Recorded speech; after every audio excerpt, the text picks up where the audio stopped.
monochloro derivatives of pentane. Pentane means C5H12. Firstly, we have to discuss the isomers of pentane. That is, first one is 2, 3, 4, 5. That is normal pentane. And second one is 2, 3, 4. There are 4 carbon atoms in longest carbon chain and 1 branch in second position. And third one is 2, 3. 3 carbon atoms in longest carbon chain and 2 methyl groups are branches in second position.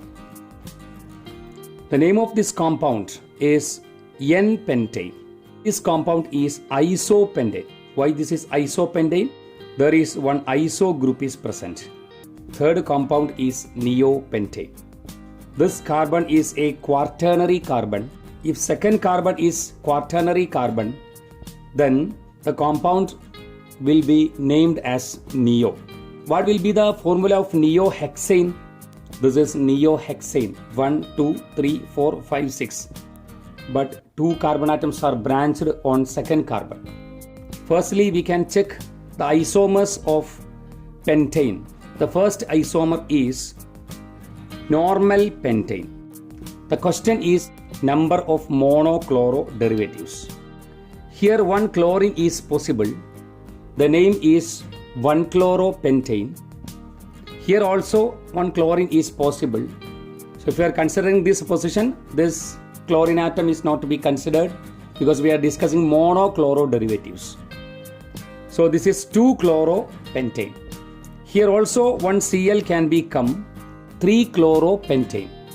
But in this position, if 1 Cl atom comes, that is the name will be 2-chloropentane that we have already shown. And also in this position, no chlorine atom is possible. Why? This will be 1-chloropentane. So from normal pentane, there are 3 chloro derivatives are possible. All these are position isomers of chloropentane. 1-chloropentane, 2-chloropentane, 3-chloropentane. Positions are different.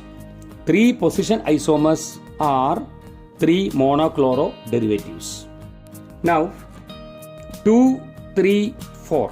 4 carbon atoms are in longest carbon chain and 1 carbon is as branch. 1, 2, 3, 4 but. All the carbon atoms are connected by single bonds. So ane. So the parent chain is butane and 1 branch is on second carbon, that is methyl group. 2-methylbutane is also known as isopentane.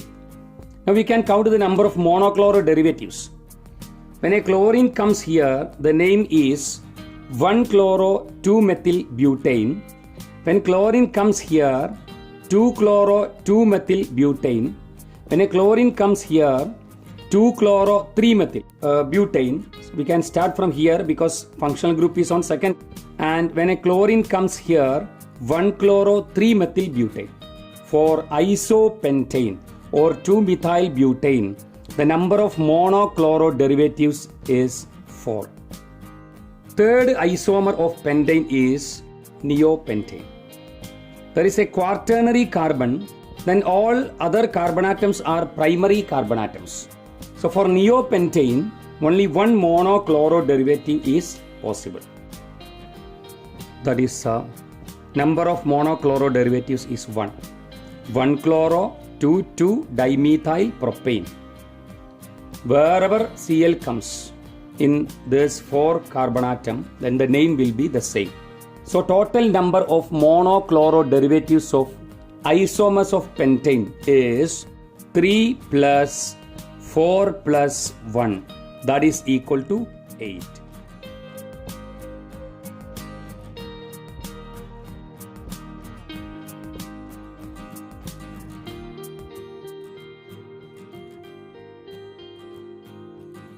Now we can search for optically active monochloro derivatives of C5H12. A compound is optically active due to the presence of chiral carbon or asymmetric carbon. A compound with an asymmetric carbon will be chiral. What is chiral carbon or asymmetric carbon? If all the 4 groups are different on a particular carbon, this carbon will be chiral carbon. So we have to check for the presence of chiral carbons in monochloro derivatives of pentane. The first monochloro derivative is nothing but 1-chloropentane. Listen here, 1-chloropentane. First carbon, there are 2 hydrogen atoms. So it is not chiral. This compound is a chiral. This is not optically active, optically inactive. When chlorine comes here, let us consider this carbon. Here 1 hydrogen atom is also present. The various groups present on this carbon are CH3, Cl, H and 1 propyl group. All the 4 groups are different. Then this carbon is chiral carbon. So this compound is chiral and optically active. If Cl comes here, this is ethyl group, this is also ethyl group. 2 groups are the same. So this is also a chiral. This is also optically inactive. Now monochloro derivatives of isopentane. If 1 Cl comes here, this compound is chiral compound and optically active. Chloromethyl group, methyl group, hydrogen and ethyl group. 4 groups are different, that is why this compound is chiral compound and optically active. Now if Cl comes here, we can check. This is CH3, this is CH3, that is 2 groups are the same. So this carbon is not chiral carbon. So this compound is a chiral. If Cl comes here, which are the various groups present in that carbon? That is, 1 group is chlorine and the next group is CH3 and 1 hydrogen is present and 1 isopropyl group is present. That is, 4 groups are different on this carbon atom. So this compound is also chiral compound and optically active.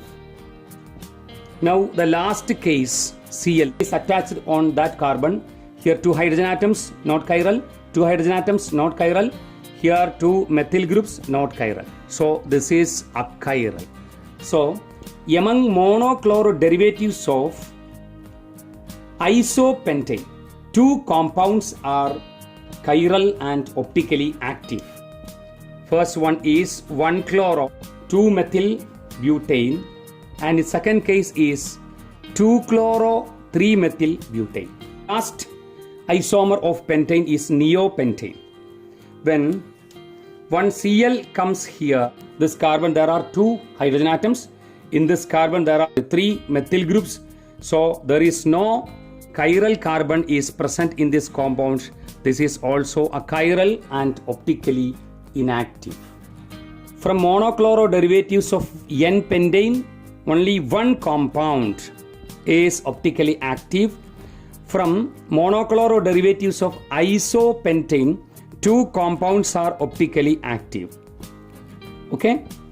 That is, total number of optically active isomers of monochloro derivatives of pentane is nothing but 3.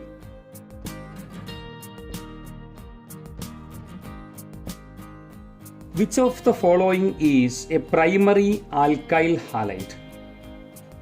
So the first compound given is isopropyl iodide, CH3 CH3, and this is isopropyl group. Iodide means 1 iodine is present here.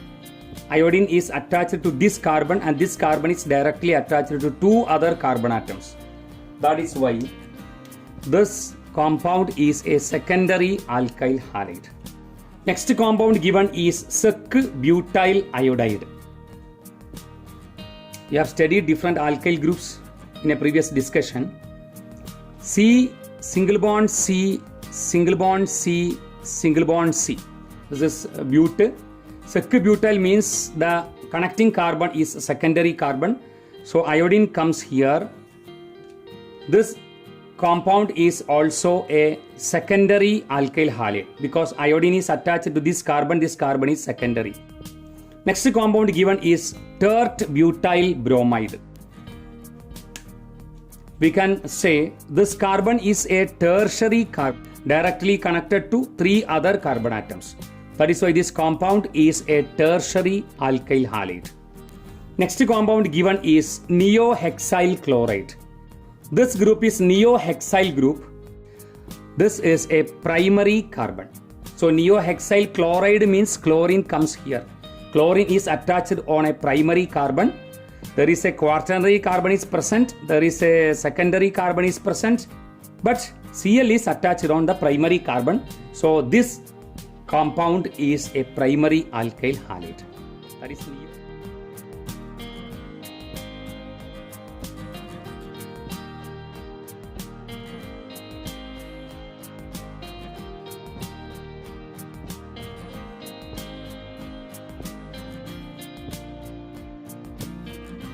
C4H10O. That is CnH2n plus 2O. This formula is suitable for alcohols and ethers. Alcohols and ethers are functional isomers because they have the same molecular formula but different structural formula. The difference is in functional group present. We can write the formulae of alcohols and ethers with this molecular formula. In alcohols, first compound 2, 3, 4, one OH group comes here, and 2, 3, 4 OH group comes here, second compound. Then 2, 3, then one carbon atom is taken as branch. Then one OH group is present here, and the next compound is this group, and OH is attached on this carbon. How many primary alcohols are present in this compound? This OH is attached on a primary carbon. In this case, OH group is attached on a primary carbon. In this case, OH is attached on a secondary carbon. In this case, OH is attached on a tertiary carbon. So, 2 primary alcohols and 1 secondary alcohol, 1 tertiary alcohol. This compound is N-butyl alcohol. This group is isobutyl group, isobutyl alcohol. This group is sec-butyl group, so sec-butyl alcohol. This group is tert-butyl group, so this is tert-butyl alcohol.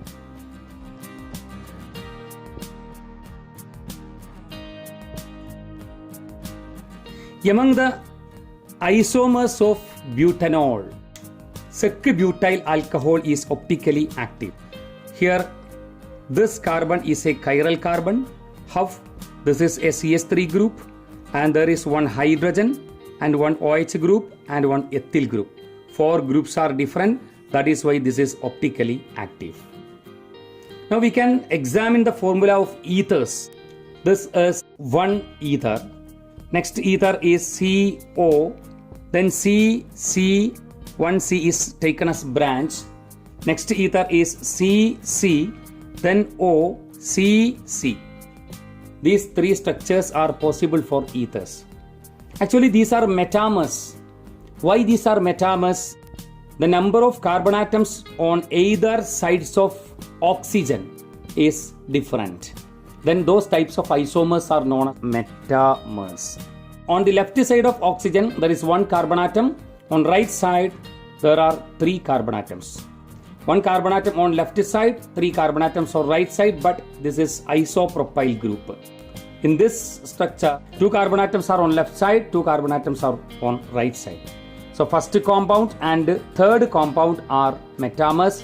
Second compound and third compound are metamers. And what is the relation between first compound and second compound? This is the longest carbon chain. That is why prop, all the carbon atoms are connected by single bond. So propane methoxy group is attached on first carbon. So 1 methoxy propane is the IUPAC name of this compound. 1 methoxy propane is the IUPAC name of this compound. What is the common name? This is methyl group, this is propyl group. So methyl propyl ether is the common name. Now let us consider second compound. This is the longest carbon chain. There are 3 carbon atoms. Then CO group, methoxy group is attached on second carbon. So the name is 2-methoxypropane. 1-methoxypropane and 2-methoxypropane are position isomers. Next compound, ethoxyethane. Ethoxyethane is the IUPAC name, but common name is diethyl ether. In this case, common name is methyl isopropyl ether. Total number of structural isomers possible with this formula is 1, 2, 3, 4, 5, 6, 7. So 7 is the answer for this question.